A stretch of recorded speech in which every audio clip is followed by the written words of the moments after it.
Okay. Hi, I'm Paul Heinze with Kutchins, and today we're going to be talking about things that you probably need to know about insofar as accounting and taxes and income and things having to do with your business. And some of them may have a time factor to them that would suggest that you consider acting on them. But what I want to do is I want to introduce Al to you if you haven't had the privilege of listening to him before. Al Kutchins is a CPA, and he's a partner with the renowned firm of Kutchins, Robbins, and Diamond here in the suburban Chicago area. He's a friend, very knowledgeable, and highly regarded. And with that, Al, hi, and thanks for being with us again. Thanks, Paul, for having me. I always enjoy these conversations and sharing information with our listeners. As we speak today, the end of October, there is no definitive new tax law, but there are two areas that I believe will get passed into law that our friends that are listening should consider taking action on. These are related to converting your individual or other retirement accounts to Roth, and second, the reduction in the estate tax exemption. So the third that I can't speculate on right now is I also felt that tax rates are going to go up, but as of today, with no agreement, I'm not going to discuss that. But in considering converting to your retirement accounts to Roth status, the main thing is it appears that in 2022 and beyond, there is going to be an income limitation which will cut out quite a few people from eligibility of converting the accounts. There's several advantages to considering the conversion and one significant negative. And that negative is that you have to pay the income taxes today. However, that is also one of the positive things because it gets those tax dollars out of your estate. And I'm suggesting that if you convert, you pay those tax dollars with other monies that you've accumulated, so the maximum amount stays in the Roth account, which will accumulate tax-free, not tax-deferred, but tax-free until you start taking the money out. And there's no required minimum distributions with a Roth account. So I get taxes out of my estate. It accumulates tax-free. It's going to make it much easier for my surviving family, be it my spouse or my children, to administer because they're not going to have to worry about paying income taxes on the money. And my wife will not have to take out required minimum distributions. Hopefully we'll have enough other assets for her to live comfortably. And the heirs after her will have 10 years to take the money out. I also did some rough calculations with the next topic and the Roth conversion, and it appears that over approximately a 15-year period that my estate will increase by about $1 million by paying the tax now rather than later on a higher amount of money. Good. The second area is the potential reduction in the unified transfer tax credit. They're discussing taking it down from the $11.7 million to about $5 million. And if they don't do it now, the law sunsets in 2022 26, so it'll come down. So if you have a significant estate, I would strongly suggest that you consider making gifts to family members or friends before December 1st, 2021, January 1st, 22. You have to complete it. And if you have sufficient money and you're able to gift away approximately $13 million, that's going to save you around $6 million in future estate taxes, because once it goes down, there's nothing that you can do about it. And so these are the two hot topics that I have and I'm working on with my clients and doing it personally for myself. And we will on future podcasts talk about other changes in the law as soon as there is a signed law. But these two, I'm pretty certain will be included. Well, thank you for that.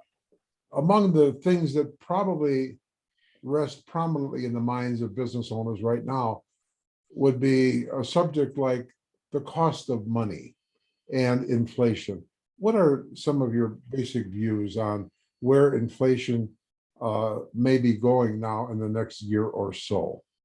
I think it's going to come back down to 3% or less. I think we're seeing some extraordinary pressure, primarily due to supply chain and production issues.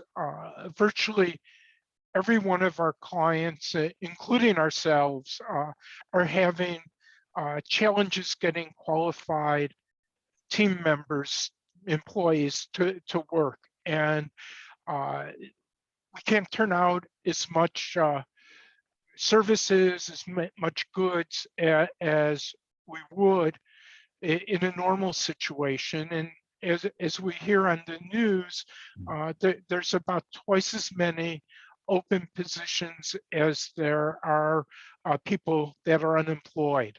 Yes. So I think this is going to be an issue that will put pressure on for a little while. A lot of businesses, even the fast food restaurants, are actively testing automation. I know my manufacturing clients are getting more robots on the floor.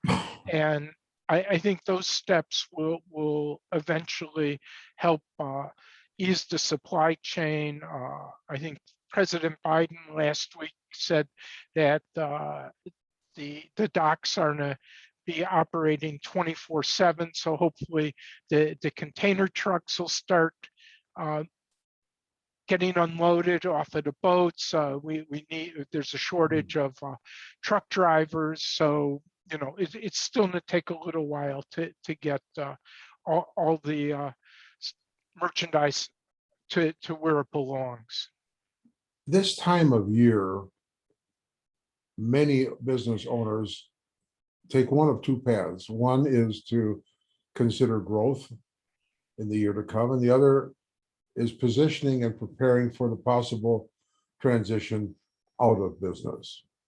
And one of the things that we find to be most unknown to a prospective seller of a corporation has two parts.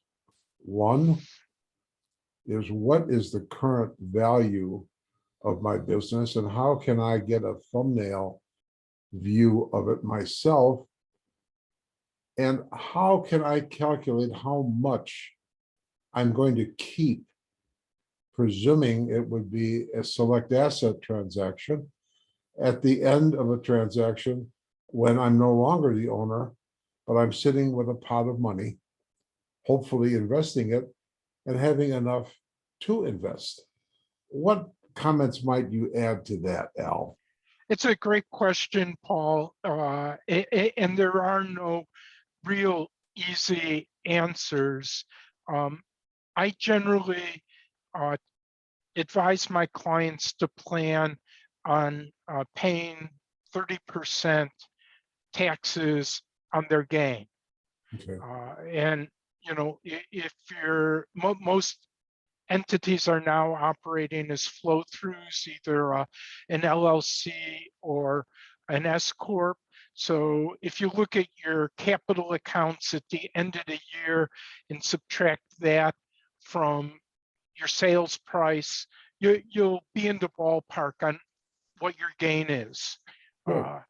The other thing that a lot of owners seem to forget is that most transactions are done debt-free.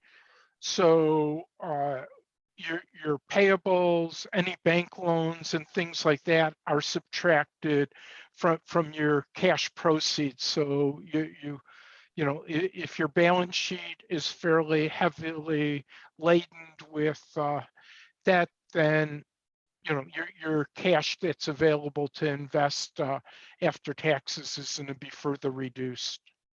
Good. An owner, when they have the privilege of having children, relatives, or partners in the business, and they're considering a transition out of the business, oftentimes, even with an owner that's planning fairly well, the owner he or she will ask, at what point can I begin giving equity positions, shares in my business? And at what point should I stop, as long as I'm active in the business, so that the hypothetical rug would not be pulled out from under me by giving all of my interest away in gifting, or however it's going to be disposed of, to family members, relatives, or partners. Do you have any basic philosophy or wisdom in that regard? So I think the major consideration is how much other assets the family has accumulated. And you and I had the privilege of working with a family that had accumulated very significant assets outside of the business. So they were able to give away 100% of the business to their children and still be very comfortable. If the owner hasn't been able to accumulate outside of the business and is really dependent on that income stream and his salary, I would be somewhat cautious in reducing my ownership below the control level. For good and obvious reasons. The last question for today probably is on the mind of a lot of owners that have significant assets in the manufacturing process of perhaps distribution as well. Should they buy equipment now? Is there an accelerated depreciation still sustained now? And what advice would you give an owner as far as buying equipment before December 31st, in that we are just now stepping into November? So, as we talked a few minutes ago, our supply chain is very messed up. And at this point of time in the year, it's going to be hard for a client to get delivery on any large equipment. I was even last night with a guy that owns several auto dealerships, and we were talking about his Genesis dealership. He said he had 14 cars on the lot. Right. So there's a shortage. We do a lot of metalworking companies, and some of the presses are over a year in delivery. So unless you get lucky, you're not going to be able to get a lot of equipment in the remaining 2 months of the year. But yes, if you do have it on order and you're able to place it in service, or you're buying used equipment, between bonus and Section 179, you can expense 100% of your acquisition and have some quick year-end tax savings. Thank you for that. For you listening, as clients and prospective clients and friends, you can experience a great advantage by getting to know Al Kutchins and his firm, Kutchins, Robbins, and Diamond. He's knowledgeable, experienced, and has an insight of wisdom that is generally unparalleled by most CPA firms that I've had experience with.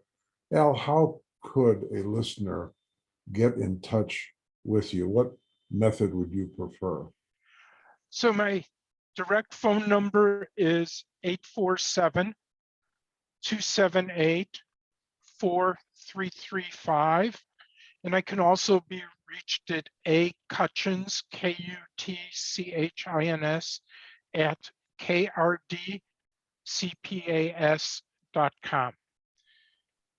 Al, thank you for being with us. And to you listening, we're always alert and curious about what you're thinking about. How can we help you run your business more successfully and get it to the level of your vision?